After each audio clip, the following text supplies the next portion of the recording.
नमस्कार साथियों, इस वीडियो के माध्यम से हम जानेंगे 5S की ऑडिट कैसे करते हैं।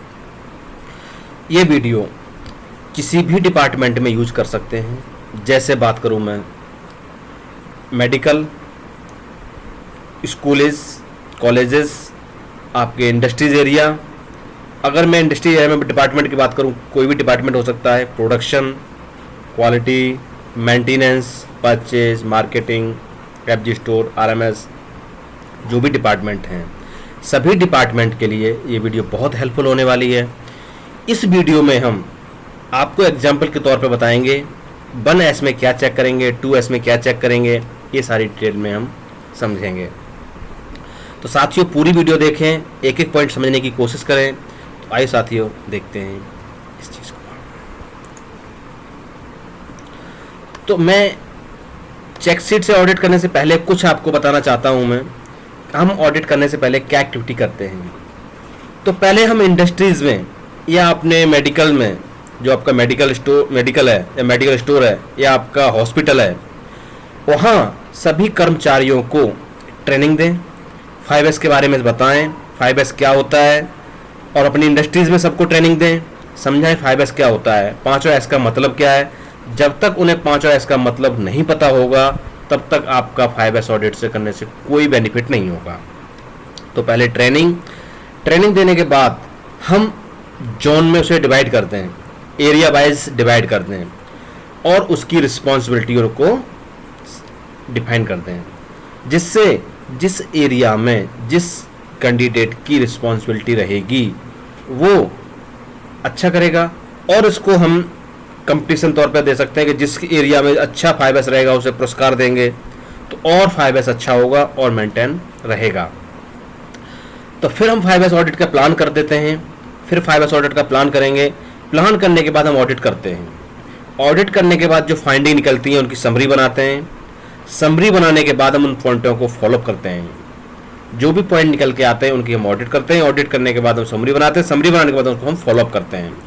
इसी प्रकार से ये प्रक्रिया चलती रहती है। प्लान, डू, चेक, एक्ट, जो PDCA साइकिल में हम डिस्ट्रीब्यूट करके काम करते हैं। आइए साथियों आगे देखते हैं। वैसे मैंने इसमें वीडियो बना रखी है ऑलरेडी, वो देखेंगे तो आप काफ़ी समझेंगे उससे। तो आप कहोगे इससे बेनिफिट क्या है।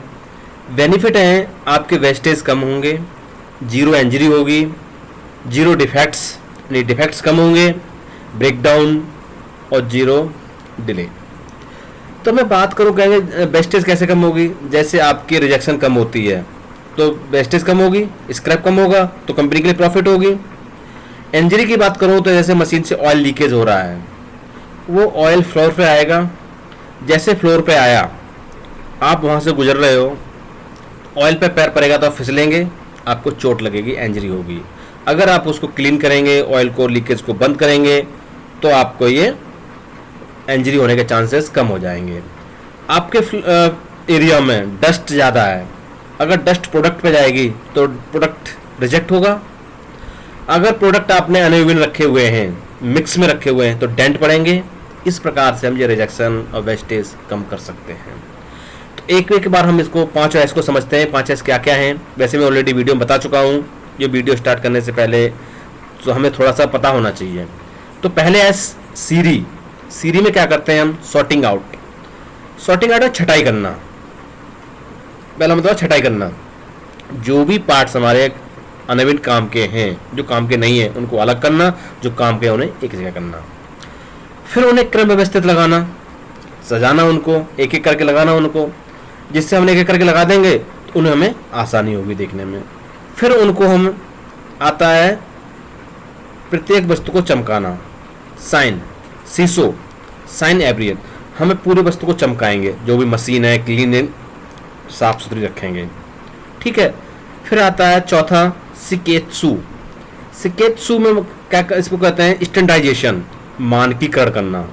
यानी जो वस्तु जहाँ पर रखी हुई है उसको, एरिया को डिफाइन कर देंगे और उसको एक नाम दे देंगे, उसको हम मानकीकरण कर देंगे। इसके बेस पर हम ऑडिट करते हैं।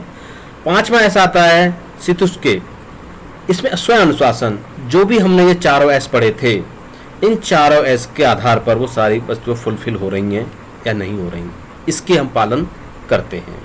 आइए साथियों, अब हम देखते हैं ऑडिट कैसे करते हैं। तो ऑडिट करने से पहले हमें एक स्कोर के लिए हमें नंबर कैसे देना है वो बता देता हूं मैं। 0 नंबर देना है हमें, जैसे हमारी कोई कंप्लेंट है वो कंप्लेंट पूरी फिलफिल नहीं हो रही। जैसे मैं बात करूं कि आपका फर्श क्लीन नहीं है, जो फर्श पे धूल मिट्टी स्क्रैप डस्ट सब कुछ पड़ी हुई है, आपने 1S में करना है साफ, मतलब सब एक जगह अनइवन पार्ट सब इकट्ठे पड़े हुए हैं, कोई सेग्रीगेट नहीं है, तो 0 नंबर देंगे। ठीक है, इस प्रकार से। मैं बात करूं दूसरा, अगर कुछ कंप्लेंट की हुई है ना, उसमें कुछ काम कर रखा है तो हम 1 नंबर देंगे। इसमें वेरी लिटिल कंप्लेंट्स की हुई हैं, सम कंप्लेंट कुछ की हुई हैं, उसमें हम 2 नंबर देंगे।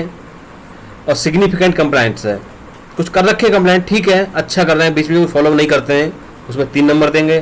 टोटली फॉलोअप कर रहे हैं, पूरा सिस्टमेटिक काम चल रहा है, उसमें हम 4 नंबर देंगे। इस प्रकार से हम नंबरिंग देते हैं, वो हमारी चेकशीट के अंतर्गत समझते हैं। जैसे हमारी 1S के अंतर्गत चेकशीट आती है, 1S में जैसे हम चेकशीट बात करूं पहले, जैसे हमारी दीवारों पर आपने पोस्टर लगा रखे हैं तो हम इसको बोर्ड पर लगा सकते हैं। ठीक है, तो दीवारों पर पोस्टर ही लगाने।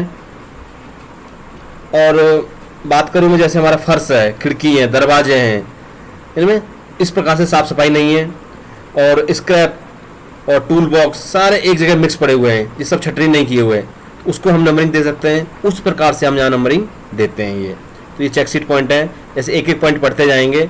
जैसे टूल बॉक्स है, जहाँ यूज़ करके हमने टूल बॉक्स वहाँ उस जगह पर नहीं पहुँचाया जहाँ उसकी जगह निर्धारित थी, तो हमने इसको 1 नंबर देंगे। उसने काम करके वहाँ से हटा दिया मगर वहीं कहीं पड़ा हुआ है तो 0 नंबर देंगे। इस प्रकार से यहाँ पे नंबरिंग देते जाते हैं, ये पॉइंट पढ़ते जाते हैं और वहाँ नंबरिंग हम देते जाते हैं। ठीक है, दूसरा मैं बात करूँ, मैं इलेक्ट्रिक केबल वेल्डिंग करने जा कर रहा है बंदा, वेल्डिंग कर रहा है, कर रहा है, तो उसकी जो तार पूरे बिखरे हुए हैं, तो हम ऑडिट करने गए 5S की 1S की ऑडिट कर रहे हैं, तो वो तार पूरे बिखरे हुए हैं, जाल पड़ा हुआ है, तो हम इसको 0 नंबर देंगे। इस प्रकार से हम बात करते हैं। इसमें पॉइंट अपनी इंडस्ट्री के अकॉर्डिंग ऐड भी कर सकते हैं, कम कर सकते हैं, ज़्यादा कर सकते हैं। इस प्रकार से हम नंबरिंग देके स्कोर बनाते हैं। दूसरे एस की बात करूं मैं, दूसरे एस में हम क्या करेंगे,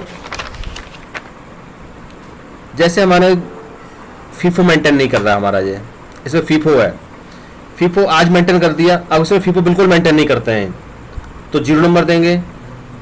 और कंटिन्यू मेंटेन नहीं करते, एक बीच में एक दिन मिस कर दिया, वैसे कंटिन्यू मेंटेन कर रहे हैं तो हम 3 नंबर देंगे। कभी मिस नहीं करता बंदा, जो कैंडिडेट है हमारा फीफो पूरा कंटिन्यू चल रहा है, तो इसको हम 4 नंबर देंगे। बीच बीच में हमने देखा, पुराना रिकॉर्ड देखा, तो रिकॉर्ड के अकॉर्डिंग हमें पता लगा कि फीफो ही मेंटेन कर रहे हैं, कंटिन्यू मेंटेन कर रहे हैं, तो 4 नंबर। अगर बीच में मिस कर दिया एक बार तो 3 नंबर, 2-3 बार मिस किया है तो 2 नंबर, अगर मिस ही करते रहते हैं तो 0 नंबर। इस प्रकार से हम नंबरिंग देते हैं। ठीक है, ये है आपके। आगे देखते हैं हम, ये मैं एग्जाम्पल बता रहा हूँ, आप उसको पढ़ेंगे तो इस प्रकार से डिटेल को आप एग्जाम्पल करके आधार पर नंबरिंग दे सकते हैं। ठीक है, अब तीसरे एस की बात आती है। जैसे मैंने बात करी चमकाना, फर्श पे देखते हैं तो गंदगी, खूब सारी गंदगी पड़ी हुई है। ठीक है, तो अब आज हम ऑडिट करने गए तो आज तो उसने साफ सुथरा कर दिया तो हम 1 नंबर देंगे। अगर डेली साफ सुथरा रखता है ये, हम जब भी जाते हैं घूमते फिरते देखते हैं और इसको हमें साफ सुथरा ही मिलता है, डेली फर्श क्लीन मिलता है, मशीन क्लीन मिलती है, तो हम 4 में 4 नंबर देंगे। ठीक है, इस प्रकार नंबर देते हैं हम। ठीक है, ये फ्लोर की बात कर रहा है। इसी प्रकार से खिड़की हैं, दरवाजे हैं, बीम्स हैं, पिलर्स हैं, ये सब साफ सुथरे होने चाहिए। सभी गैस, जो भी गैस की पाइपलाइन है या आपका कोई उपकरण है, मशीन है, ये सब चीज़ें धूल मिट्टी से मुक्त होने चाहिए। ठीक है, टॉयलेट, बाथरूम, कहीं भी जाके ऑडिट कर सकते हो तो आप सबकी साफ सफाई देख सकते हो, उस एरिया की, मतलब एरिया में डिफाइन कर सकते हो, तो वो चीज़ है। ठीक है, हमें साफ सफाई देखनी है, मतलब 5 में इसके अंतर्गत।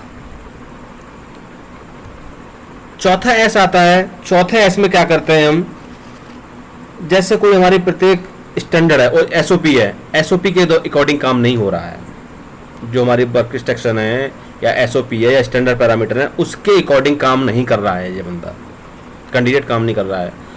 करता है तो आज करता है, कल नहीं करता, उसके साथ मीट हो रहा है, कल मीट नहीं हो रहा, इस हिसाब से हम नंबरिंग देते हैं इसमें।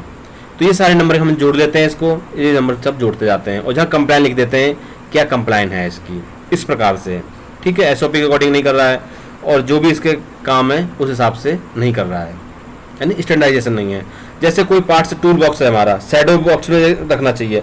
जैसे हमने कोई पार्ट्स कसा, पार्ट कसने के बाद जो रिंच चाबी है, की को हमने शैडो बोर्ड पे नहीं रखा, रखता है आज नहीं रखा कल रखा, इस प्रकार से हम नंबरिंग देते हैं इसमें। तो हम पूरी डिटेल में वो समझाएंगे क्योंकि तो वो समझते हैं वहाँ पर। ठीक है, अब देखते हैं 5S में। तो अब उसको हम उसको पूरा फिलफुल करते हैं क्या नहीं करते हैं, वो हमारे 5S में आता है।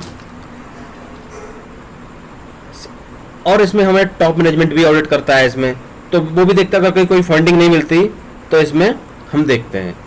इस प्रकार से ऑडिट करते हैं और जो भी हमने 5 पॉइंट ऐसे निकाले थे उन 5 पॉइंट में क्या रिपीटेबिलिटी आ रही है उसको देखते हैं।